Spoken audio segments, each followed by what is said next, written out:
What's up, guys? Welcome back to the channel. My name is Toby and this is Driven Intent, and this has been away for 4 months. Man, I'm the best YouTuber right now.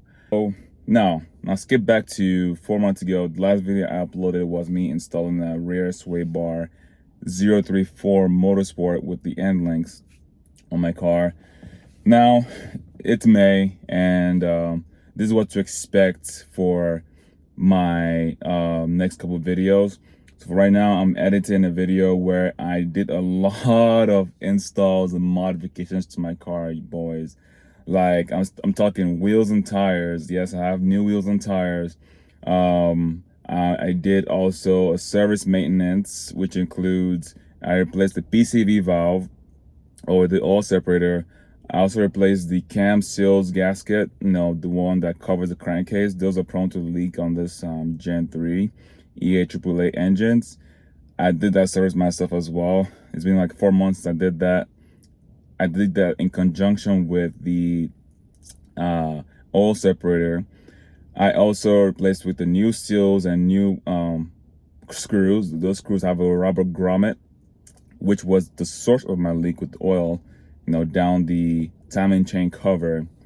Man, what else? I also did not too long ago. Oh yes, my airbag light was on. If you guys know, this car was a rebuild and it was good for 2 years, and then I started having the airbag light come on, and then it so happened to be back then was the PODS, which is the passenger occupancy detection sensor or module. That was a recall, huge recall that Audi sent out. I got a letter and I, sent my car to Audi in Dallas. They, did a recall and the airbag light went off. So down the road, the airbag light came on again. So every time my girl gets in the car, or I just have my family passengers get in the car, it keeps going off. So I scanned it with OBD11. It was saying pre-tensioner driver's side igniter resistance too high, which means it's a fault. So I did my little diagnosis. I unplugged. Well, before that, this is unscripted, by the way. Before that, I thought it was the SRS module, which I never got a chance to do since I got the car. I was just been lazy. It's a pain in the ass to get in there. It's in the center console, underneath the center console. So I had to remove the whole center console, and then send the SRS module to my airbags. This is not a sponsored video, for them to reset the airbag module. So that took about a week. I didn't have my car for a week, so I waited, and once the module came back, I installed it properly, followed the procedures and steps, and started my car back up, and the light was still there staring in my face. The frustration. So I went back to diagnostic phase, and I was scanning OBD11, trying to figure out what that is. Went on forums. It was nothing too specific. So I knew it was with the tensioner. When I'm thinking, when I rebuilt this car, I sent all my seat belts and, stage 1 to 3 seat belts, or the rear seat belts, to be repaired through my airbags. I probably sure I sent also the driver's side, because the driver's side seatbelt I bought brand new from Audi, and the rest I just rebuilt through my airbags. Anyways, I was like, I took a gamble, a calculated gamble. I was like, you know what? OBD level is telling me this, that is a pre-tensioner igniter from the driver's side. So I went to the live data and I unplugged that connector to the igniter, and it will show a value of not found, or resistance too low, or open circuit, which means you unplugged it. So I knew it was that. So I went ahead and bought a new part from Audi, and I installed it, and the airbag light went off. Yes. So that was the longest airbag light, longest issue, that, or annoyance that I've been having in my car. So airbag light's gone, and then before I did the airbag, resolved the airbag light, I was hearing a hum with my wheels coming from the back. I thought my alignment was off, or the rubber was the threaded wear, my tire was off. But then after I tossed the new wheels and tires on, it was still there. And a friend of mine, shout out to Christian, he suggested maybe it might be the wheel bearings. And I'm like, wait, I replaced one, which is the passenger right, when I rebuilt this car. So I was like, you know what, it is what it is.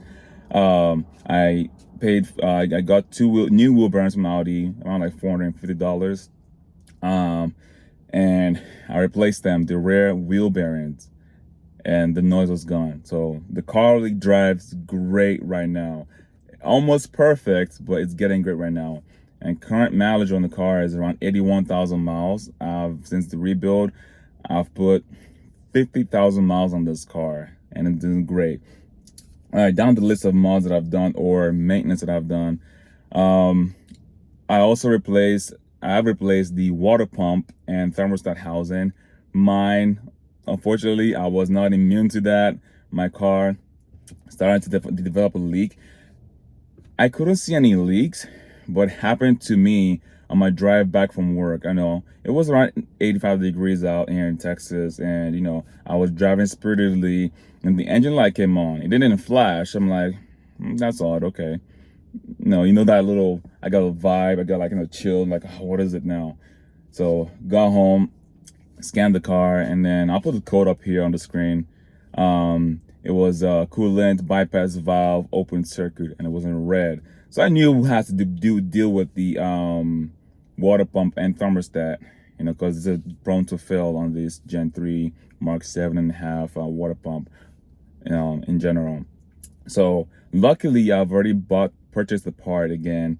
I knew at my mileage, I was expecting that to happen. So I was trying to prepare for that. But then it happened faster than I thought. So always be prepared, guys. I was like, all right, so that's the next job, water pump and thermostat. So I got all my tools.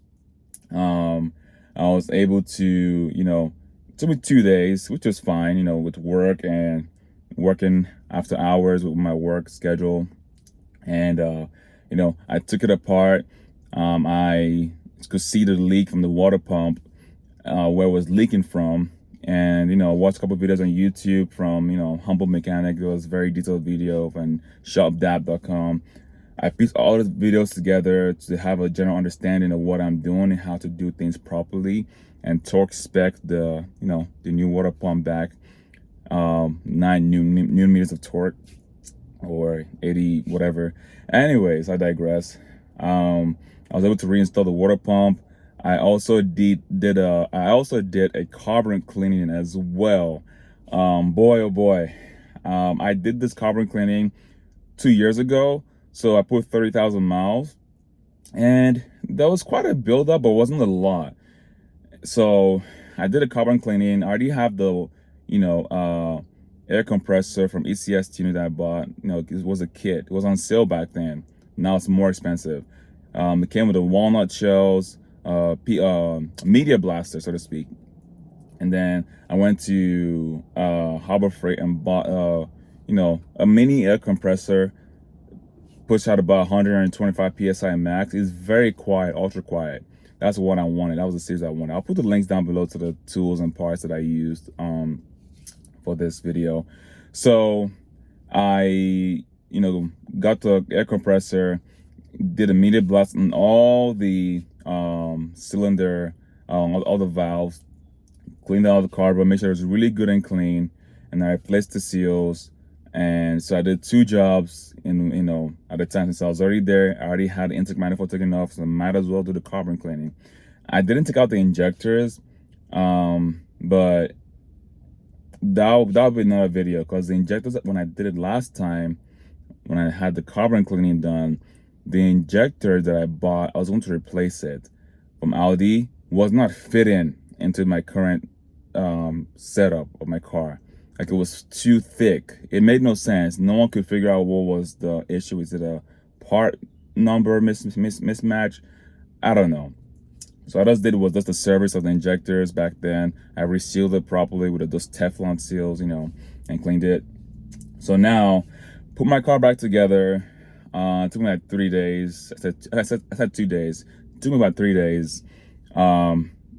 And then I vacuum filled the coolant with my air compressor, make sure everything was right. And it's been 2 weeks since that job now, and I had zero issues, knock on wood or leather.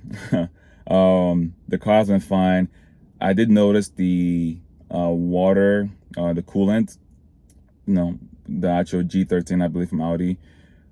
After I did a job, I'll drive a little bit, as the level will go down and it will go back up again after my drive. So I was monitoring that as the day goes by. So I add a little bit more,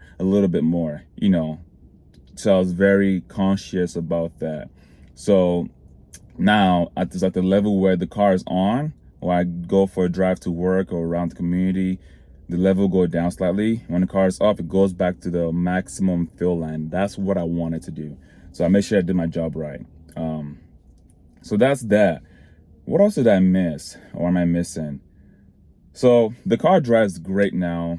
And also yesterday, I just, another maintenance I did was to change the strut mount to the driver's side. I never did that when I did the passenger side. I was just being hesitant, but I did it anyways. There was a little clunk, and this is also another common issue in these cars, the E888s, or sorry, Audi S3s.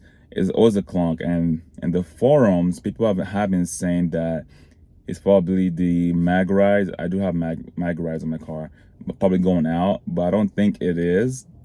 As a matter of fact on mine, because it rides fine.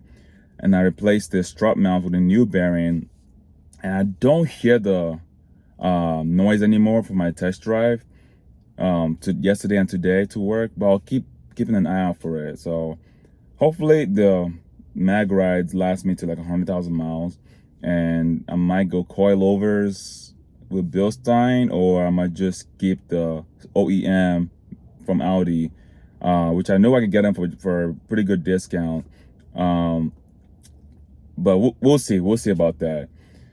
All right, that's enough rambling about the mods, or sorry, the service maintenance I've done on my car. My cars are properly maintained. It's been driving great. I also, when I had the center console removed for the SRS module reset, I wrapped my center console in blue vinyl. Man, it looks sexy. So that's another thing I would do with the interior. Those little plastic pieces, I'm gonna wrap them in blue vinyl. I got them from my local fabric shop or upholstery shop, where they have like automotive and boat upholstery, vinyl or leather. So I went with blue. I'll show you guys in the video also. So I might continue that blue accent in the car as well. So what does that leave me and my channel and my future modifications to my car?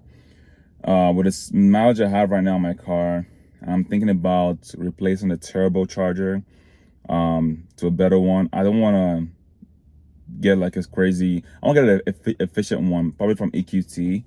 Then I'm considering going stage 1 plus TCU tune. So ECU and TCU tune. I'm looking at Unitronic, Integrated Engineering, or EQT. Unitronic has it's off-the-shelf tunes. Those first two are off-the-shelf tunes. EQT is more likely like custom tune, where they'll send different revisions, and then you can add and build and just to your car. It's very tune specific to your model. So I'm still tinkering with that, but I was just did a lot on my car, so I'm gonna cool off on that for now. But I want to replace the turbocharger as well, like I said, so that way I can have a new turbocharger and put that power. I already have the base work done, carbon cleaning. I also put new spark plugs as well, carbon cleaning, new thermostats. I want to make sure all of my baseline internals of my engine is really good before I add more boosts, as opposed to the other way around and have issues down the road. So that being said, I'll keep you guys updated on that. With my channel, I'll still be making car content, and I'm also looking into diversifying and also adding other part of my channel. Like, I know I talked about fitness. That was one of my things I started my channel. Also, I'm looking into firearms, firearm safety as a new hobby I picked up. I love shooting firearms.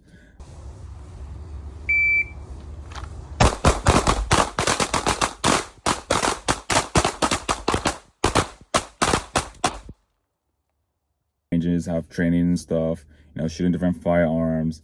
But I really like that, pro Second Amendment. I do a lot of firearms. But that's something to come to the channel, to have different diversity in my content, and also some financial talk as well. Well, with that being said, I know it was a lot. If you stayed to the end of this video, I really appreciate it.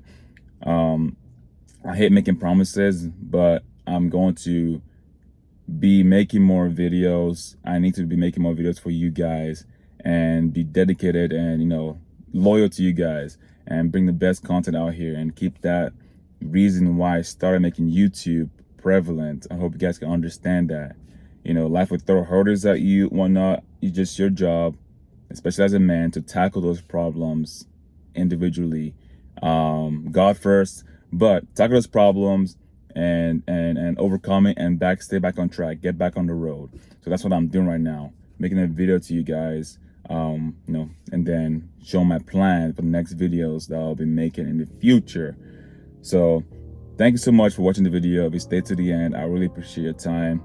And as always, peace out and stay driven, guys.